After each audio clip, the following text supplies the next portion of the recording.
বাংলাদেশে গোপালগঞ্জের নাম বদলে দেওয়া হবে। একজন তরুণ রাজনৈতিক নেতার মৃত্যু যখন রাষ্ট্রের অভ্যন্তরীণ সংকট হয়ে ওঠে, তখন সেটি আর কেবল জাতীয় ঘটনা থাকে না, তা আন্তর্জাতিক নজরদারির বিষয় হয়ে দাঁড়ায়। শরীফ ওসমান হাদির মৃত্যু ঠিক সেই জায়গায় বাংলাদেশকে এবার দাঁড় করিয়েছে, যেখানে বিশ্বের বড় বড় সংবাদ মাধ্যম নতুন করে প্রশ্ন তুলছে বাংলাদেশের রাজনৈতিক স্থিতিশীলতা, মতপ্রকাশের স্বাধীনতা এবং রাষ্ট্রের নিয়ন্ত্রণ ক্ষমতা নিয়ে। শহীদ ওসমান হাদির মৃত্যুর খবর আন্তর্জাতিক মিডিয়ায় আসার পর মূল আলোচনার কেন্দ্রবিন্দু শুধু একটি হত্যাকাণ্ডতে থেমে থাকেনি, তার চেয়েও বেশি গুরুত্ব পেয়েছে সেই হত্যার পর বাংলাদেশের রাজপথে ঘটে যাওয়া বিশৃঙ্খলতা। Reuters, BBC, Al Jazeera, CNN সহ আন্তর্জাতিক সংবাদ মাধ্যমগুলো তাদের প্রতিবেদনে যেভাবে প্রথম আলো ও ডেইলি স্টারের কার্যালয়ে হামলা, অগ্নিসংযোগ এবং সাংবাদিকদের আটকে পড়ার ঘটনা তুলে ধরেছে, তা বাংলাদেশের গণমাধ্যমের স্বাধীনতা নিয়ে গভীর উদ্বেগ তৈরি করছে বিশ্বজুড়ে।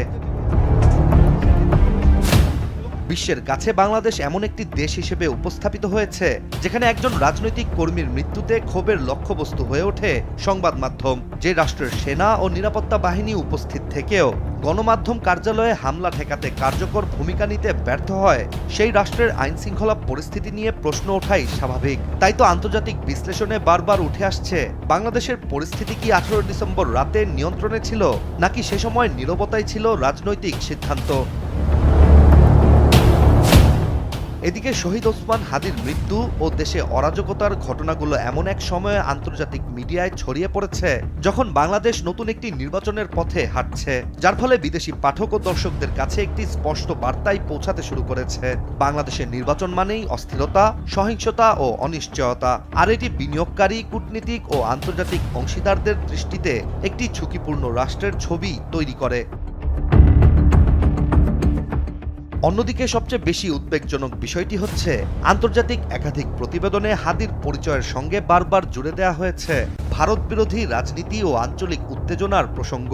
ফলে বাংলাদেশকে শুধু অভ্যন্তরীণভাবে অস্থিতিশীল নয়, বরং দক্ষিণ এশিয়ার ভূরাজনৈতিক উত্তেজনার একটি কেন্দ্র হিসেবেও তুলে ধরা হচ্ছে বিশ্ব মিডিয়ায়। আর ভারতীয় কূটনৈতিক স্থাপনায় হামলা, সীমান্ত শহরগুলোতে সহিংসতা, এসব ঘটনা একত্রে বাংলাদেশের পররাষ্ট্রনীতির ভারসাম্য নিয়েও সন্দেহ তৈরি করতে পারে আন্তর্জাতিক অঙ্গনে। তবে বাংলাদেশের শীর্ষস্থানীয় গণমাধ্যমে হামলার দৃশ্যগুলো বিশেষভাবে ক্ষতিকর প্রভাব ফেলতে শুরু করেছে, কারণ আন্তর্জাতিক অঙ্গনে গণমাধ্যমের স্বাধীনতা একটি রাষ্ট্রের গণতান্ত্রিক স্বাস্থ্য মাপার প্রধান সূচক। ফলে যখন আন্তর্জাতিক দর্শকরা দেখছেন সাংবাদিকদের আগুনের ভেতর থেকে উদ্ধার করতে হচ্ছে, তখন বাংলাদেশ আর উন্নয়নশীল গণতন্ত্র হিসেবে নয়, একটি সংকটগ্রস্ত রাষ্ট্র হিসেবেই চিহ্নিত হয়ে থাকতে পারে। হাদির মৃত্যু নিঃসন্দেহে একটি ট্র্যাজেডি, কিন্তু সেই মৃত্যুর পর রাষ্ট্র যেভাবে পরিস্থিতি সামাল দিয়েছে বা দিতে ব্যর্থ হয়েছে, সেটি আন্তর্জাতিক মিডিয়ার ফোকাসে বাংলাদেশকে সবচেয়ে বেশি ক্ষতিগ্রস্ত করেছে। ফলে কোনো ব্যক্তির মৃত্যু নয়, বরং রাষ্ট্রের প্রতিক্রিয়াই হয়ে উঠেছে আন্তর্জাতিক মিডিয়ার মূল গল্প। বিশ্লেষকদের মতে এই মুহূর্তে বাংলাদেশের জন্য সবচেয়ে বড় চ্যালেঞ্জ হলো ক্ষতিগ্রস্ত ভাবমূর্তি পুনর্গঠন করা।